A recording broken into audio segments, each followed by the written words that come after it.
Hello, good afternoon, everyone. And welcome to the webinar that we have today, 24th of April.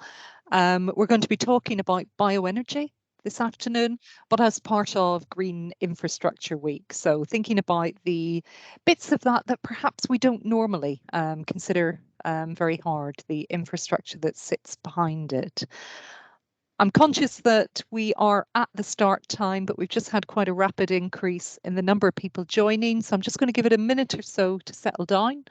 I'll say in the interim that my name's Patricia Thornley.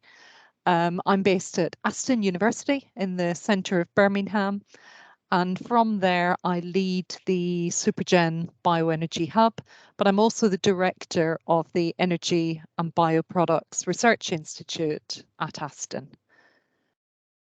So I think that we will get going then, talking about how to maximise the UK potential for bioenergy, but with a particular focus around infrastructure needs.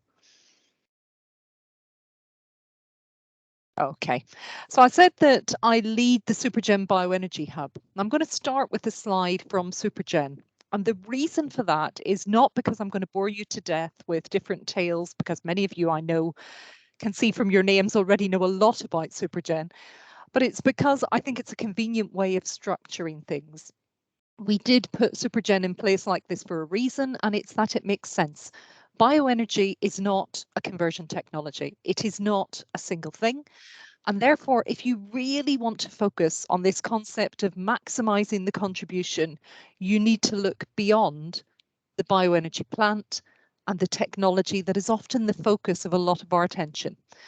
So we start in Supergen with resources. Resources can be anything from waste materials through purpose-grown energy crops, forest residues, waste wood, and a whole host of other stuff in between, agri-residues, farm wastes, etc.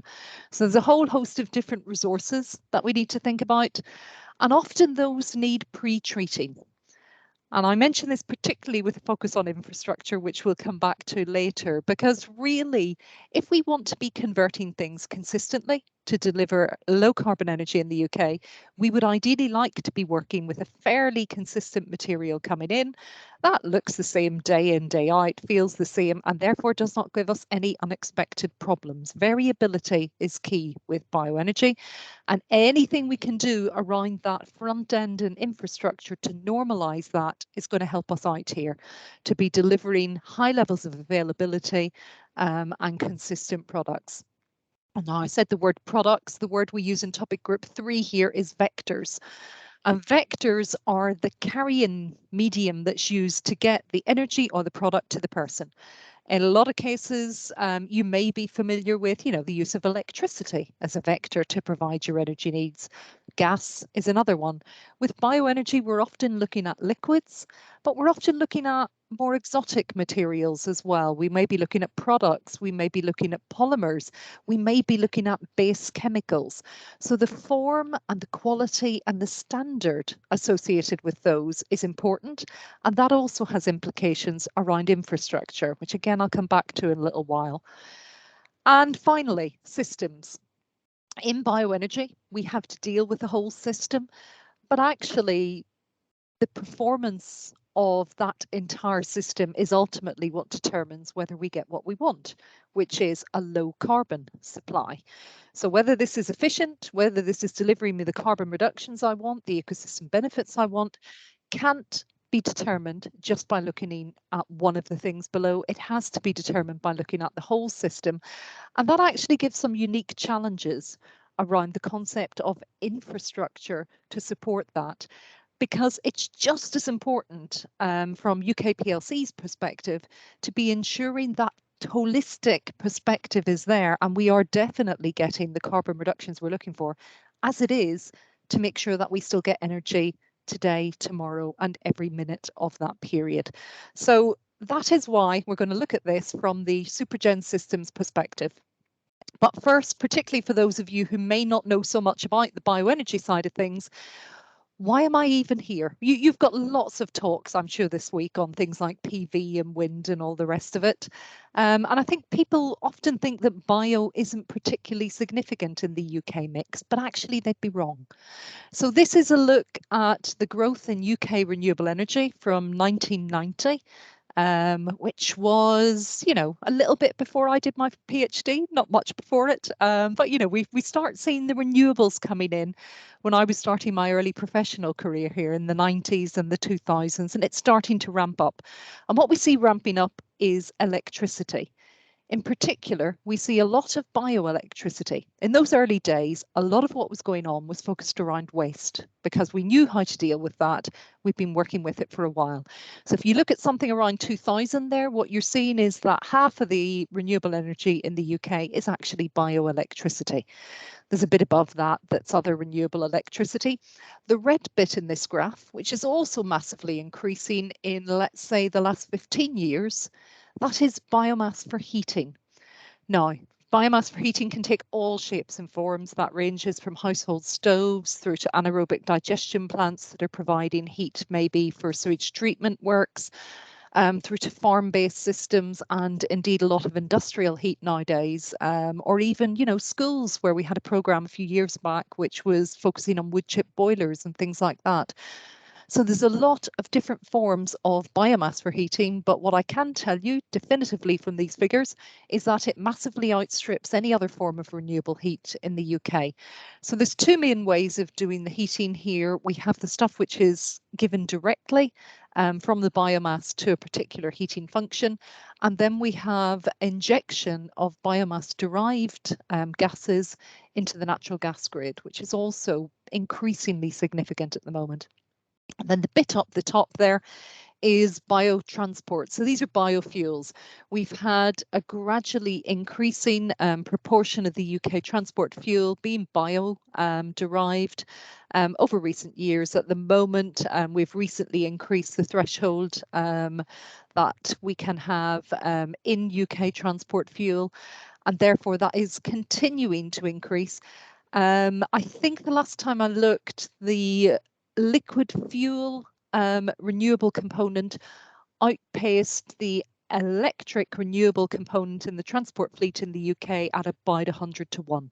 So there's about 100 times as much renewable fuel in the transport sector because of biomass as there is because of electricity. Now, that's a lot of biomass out there already. At the moment, it's somewhere around 10% of primary energy demand, but we think it could be a lot higher than that. And that's really what we're talking about today. How would we ramp up the infrastructure that we need in order to support that? Some work we did a number of years ago when I was up at the University of Manchester, looking at how much this could increase. And the point I want to make from this is that if we are to massively increase bioenergy in the UK and really maximise that potential, we'd be looking to the far right of this graph. As we look to the far right, what do we see? We see that there could be a lot of biomass and energy crops, so that's wood chips and pellets and stuff like that. We see that there could be some forestry resources, but the big thing is that up the top there, we see that there could be a lot of waste material. So if I look at this from an infrastructure perspective, what would I need to be doing to make sure I capitalise on this? I need to be making sure that I manage those energy crop resources, those forestry residue type materials, but also that I have efficient ways of shepherding and managing that waste material and the waste sector. These two are key to unlocking efficiencies in the bioenergy supply system. So let's start then with a few thoughts around what I'm supposed to be talking to you about, infrastructure needs. And I'm going to go through each of these areas and give you some of my thoughts on where we could do with a bit more support on the infrastructure side and really need a bit more UK activity on this. I'd be keen to finish this in a time that allows me to hear from you at the end, so I will aim for that. And we'll start with the first of my topics then, topic group 1 in Supergen, which is all about resources. Now, when I mention the word infrastructure, I think it's very easy to get immediately sucked into concepts of pipelines and storage facilities and the things that we normally think of as being infrastructure. But for bio, we actually need to think a little bit more widely than that. And a lot of my infrastructure needs and requests are around things that you may not even think of as infrastructure, but I do. So let's start with bio. If I want to get more of those energy crops in place, then I need to be thinking about planting. You know what? There are only a very limited number of machines in the UK that can carry out certain things like planting of short rotation coppice material, and that restricts what we can do. So we need to improve the infrastructure around the actual planting of this material. It would be efficient if we could share that. And there've been numerous trials around that haven't been terribly successful in the past.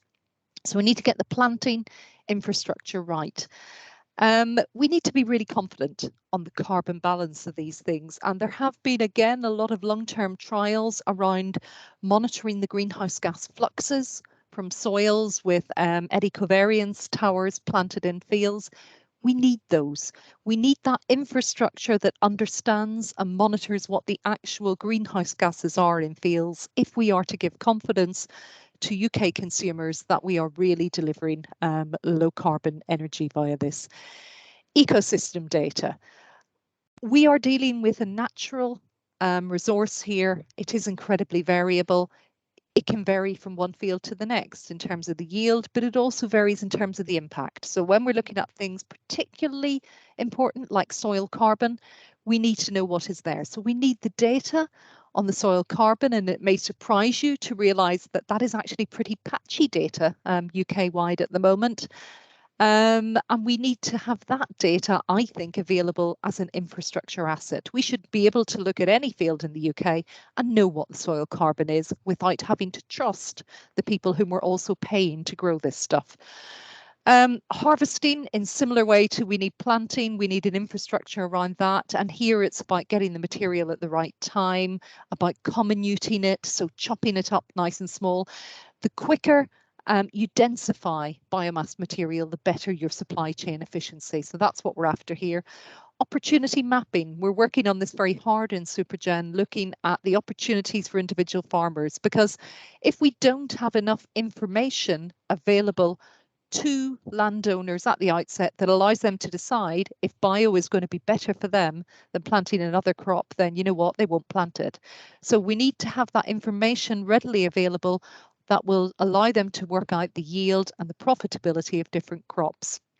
Once we get the stuff harvested and we get the feedstock, got to be able to process it, transport it. And often we do that by pelletizing it, but sometimes we produce gases or liquids, and it's about delivery of those.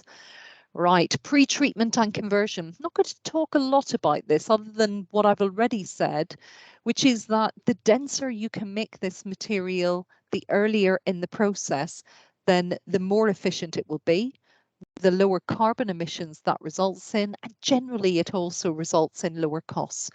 So we've got to really focus on getting large transit vehicles. Let's suppose we're taking this stuff by lorry and you've got a tractor going around your field doing your harvesting. You want to be chipping almost immediately. You want to be drying straight away, getting this pelletized, and then getting that into a form whereby you take it to your point of use as quickly as you can. If you look around the UK, one of the most sophisticated examples of this you will see anywhere is at the Drax power station, where they actually took things to such extremes that they purpose designed railway carriages with walking floors that allowed them to actually open up and load quickly and release quickly and maximize the density and therefore minimize the cost of the delivery system. So sometimes for certain feedstocks, we will need to take a look at that, and it's about getting the scale up so that it's big enough to actually be able to deliver on that. Something else that's important here is the actual product uptake. And by that, I'm not just looking at the energy here, but I'm thinking about things like where we have other products, where we're looking at things like biochar systems. And if we are turning biomass into biochar or other products that are, for example, going back to land with digestate, etc., then we need to be thinking about how we are actually getting that material back again and the transport and delivery around that. The vectors. So this is how we get the form in which we are delivering the bioenergy itself. So that can be a gas pipeline. There's a lot of efforts at the moment to reuse existing gas pipelines. We've got them around for natural gas. Why not reuse them? Well, it sort of depends on what you're going to reuse them for. We know that if we want to use these pipelines for things like hydrogen instead, then we're probably going to need to upgrade significant proportions of them, but also that the energy density that we can carry along a pipeline will then reduce. So we need to be careful when we think about this from an infrastructure perspective. We need to think about the existing natural gas network, its different levels of pressurization, and think about how we would deploy that in a bio world, where we may have biomass producing methane, but also biomass producing hydrogen. And we may also want to use some of that pipe network for sinking CO2. It does bother me a little bit that at the moment we don't have an overall biomass strategy, and I know government is working on that, but it bothers me that when we leave this to market signals, we might end up in a very ad hoc system that it's difficult to plan for. You know, we didn't build the electricity network by waiting for people to have demand in a certain area before extending the supply line.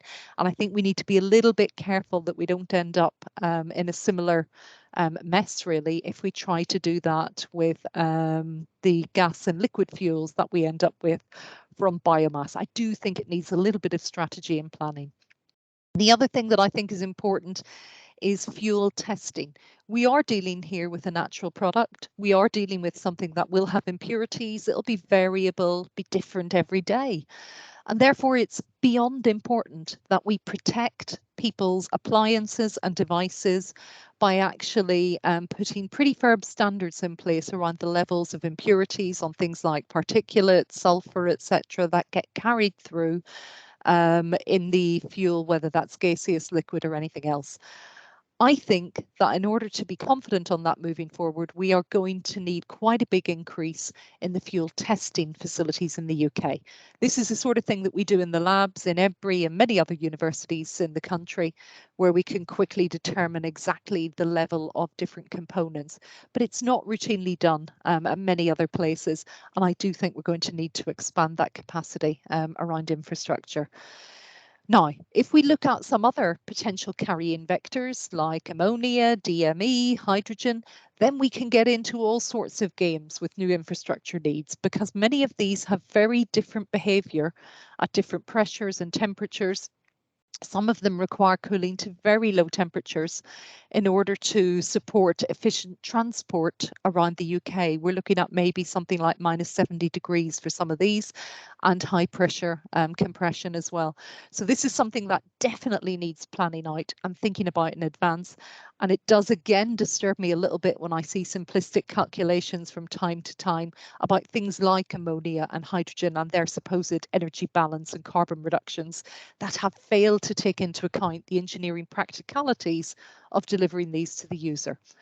Of course, if we're going to do all this moving towards net zero, then the aim with a lot of the biomass systems is to say we're going to take our biomass, split it up into components, and remove the CO2. So we need to be thinking very carefully about the infrastructure for that. How are we increasing the pressure and getting that collated in a way that it will stay underground? And finally, my fourth topic group, systems. I said that it's really important that we get the feedstock right because of the carbon. So we need to be confident that we have enough data on the origin and production of this material. We need to be able to certify that independently. I think that should be done by doing it at the point of sale and making the carbon intensity an actual attribute of the fuel that the user can then use for different efficiencies and different purposes as they wish. So this sort of knowledge here is something that we're not used to thinking of as infrastructure. It's knowledge around where this stuff has come from, and it's that soft infrastructure and the data sets surrounding biomass that I think are possibly unique in terms of infrastructure need to enable biomass moving forward as opposed to any other energy system. So I think I've talked for a full 20 minutes despite promising not to. That's all I have to say for now about infrastructure and bioenergy. If you have any questions, please raise your hand, put them in the chat, and provided I'm allowed to, I will answer them as soon as I can. Thank you.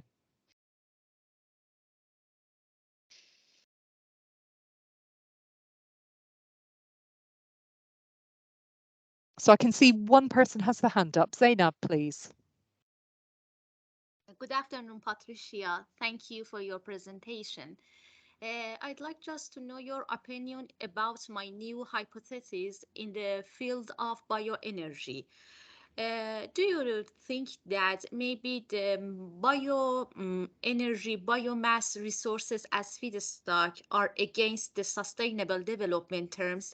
Because if we want, for example, to plant new materials for providing our feedstock for supplying biomass, bioenergy, maybe we put pressure on the earth, on the environment, on water supply, and because we have limitations in natural resources for our next generation, maybe in some aspects we unfollow the sustainable development in these kinds of studies. The short answer to that is no, but let me explain why. I think by the fact that we exist as a species, we put pressure on the planet. And we have an energy need, an energy requirement. There are many different ways of delivering that energy need. We can do this, for example, via, you know, as well as I do, we could have done solar photovoltaics here, and then we could have mined the Earth's resources and natural minerals, etc., for this, and we could have gone down wires and a very different route. The impact of providing energy is real, and therefore we need to minimize our energy consumption. It will always be there. You can shape its form, but you cannot reduce it to zero. So no, I don't think that is incompatible. The trick, I think, is in turning negatives into positives. So that's in looking at the impacts and the interfaces that bioenergy has with people. Mostly that comes via land, but it can be via transport and indeed via materials and other means. And it's about looking at that and working out how we can turn that into jobs, how we can turn that into ecosystem benefits, flood resilience and other things rather than cost to the planet. That varies on a case-to-case basis, but I would say almost invariably it can be done. So no, I don't think that it's a given that doing bio means that we are giving up on sustainable development goals. I can think of many examples, certainly in overseas countries, where we can have positive benefits, positive ecosystem benefits and social around biomass. Thank you so much. Any other questions? Yes, Craig. Hi, Patricia. Thank you for that. I'm really thinking about as you're saying, the infrastructure needs, and how does a government supply them without picking winners, I guess? I mean, there are the potential conflicts between electricity and heat and biomaterials that you said, chemicals. What would you do if you're in that position, trying to think ahead with the long-term view of what infrastructure would be needed? Yeah. I think this is a really difficult one. You're absolutely right that many governments around the world are committed to this concept of not picking winners. The result of that is we can end up with multiple horses all running in the same race and one or two reaching the finishing line, but having absolute carnage sitting in behind it. So I think I agree in principle that we shouldn't pick winners, but I think you do reach a border where you have to say, but as a state, there are things that are our responsibility. And I think as we look to transition in clean energy, actually a lot of these infrastructure concepts are around that, you know, that something that the state should be providing. That is because it's a public good to be able to get this material from A to B. You know, the grid infrastructure would not have been built the way it was if we had left it to the, you know, to the individual householders to say, I need some now and please can I pay for it? It would have been incredibly inefficient. So I think that there's a balance here where central planning and a bit of foresight can be more efficient, and we need to be quite careful about that. So I would like to see us looking strategically at which vectors are most likely to benefit most people and deliver most carbon reductions. And I think there's a very strong case for supporting those, even if that may mean that we need to make some sensible pre-decisions that, you know what, it's quite likely that we're going to have biogas because we've got an awful lot of cows and there's an awful lot of manure coming through. You know, I don't think that providing the infrastructure to take that material and make best use of it for our population is necessarily favouring a particular company or a particular technology, and I think it makes a lot of sense to just get on and do it. Okay, thank you. Any other questions? Oh, yep. Jean-Luc? Yeah, hello. Thank you for the presentation. Patricia, you spoke about creating biomass to actually use and convert as energy. Is there any project in Birmingham area about actually reusing food waste? I mean, food waste in itself is a shame. It shouldn't even exist. But I know that some countries are actually collecting food waste or like, yeah, trying to recycle it and put some value into it. Is there anything like this in the Birmingham area? Yes, there is. There is an anaerobic digestion plant. I'm going to try and remember my geography here and look at my colleagues. I think it's at Coleshill. But yes, there is an AD plant that is focused on food waste, and that produces gas. What I can't quite remember is what happens to that gas. But yeah, yes, there is the short answer, Jean-Luc. You're absolutely right that, you know, we should be minimizing this, but I think we also need to think about the fact that a lot of this food waste is actually stuff that is inedible anyway. You know, and we have come a long way with the source separation that we have now for that material. And if we anaerobically digest this, then we can get gas from it. We can get the digestate, which can be returned to land. And there's, you know, that's increasingly happening across the UK. And I'm absolutely confident that there is a plant in Birmingham doing that. Okay, we'll look into this. And yeah, and obviously the question is also about how is that collected, because Birmingham City Council are supposed to actually encourage recycling overall, but it's done very poorly at the moment. So I don't see how Birmingham City Council would actually manage actually collecting food waste to drive to that digesting plant. I guess I live outside Birmingham and I have mine separately collected, so I do apologise for speaking there. But, you know, so there's essentially two ways of doing this from a waste perspective. And I'm sorry, I don't know your background, Jean-Luc, so I may be telling you stuff you already know here. But if you have the source separation, then you can take that material directly for AD. If you don't, then the idea is that it goes into a materials recycling facility, and there we would have rotating trommel tubes, which are tubes with holes in where we can let the stuff fall through, and the organic fraction is normally separated out there. It can be separated pretty efficiently. The most common problem that we tend to end up with is grit and plastic, making it through to the organic fraction. You can float off the plastic in your settling tank before you go in for AD, and that helps protect the quality of your digestate a little bit. So I do agree with you that you make life a little bit more difficult if you don't source separate, but then you make the collection infrastructure more challenging. I think the direction of travel across the country is that we do more separation at sort and we motivate our population to do this. And yes, Birmingham needs to catch up, really. Yeah, okay. David. Thank you. I think this may have to be our last question because I'm conscious I'm quite over time. But David Dundas. Yes, thank you very much, Pat. Very interesting presentation. I'm particularly interested in the use of anaerobic digesters in the Birmingham West Midlands area. In fact, I can tell you that South Staffs Water are already building anaerobic digesters to process the sewage waste. Clearly, all of the organic waste, if it's allowed to rot and produce methane, and that escapes into the atmosphere as a waste of energy. So we need to capture as much as we can. Absolutely, you know, and I think it must be over 20 years ago now that I first worked on a plant where we were trying to combine those two together. We were taking the food waste, mixing it with the sewage waste to try and get a business case that would actually work. That did have a few problems, I will admit, that mixing of the waste material up front, but it does make a lot of sense because it allows you to even out as well the fluctuations that I'm sure you know that we get. With the organic fraction of waste at different points in the year and indeed even different days of the week. Thank you. Okay, I think that we are well over our time.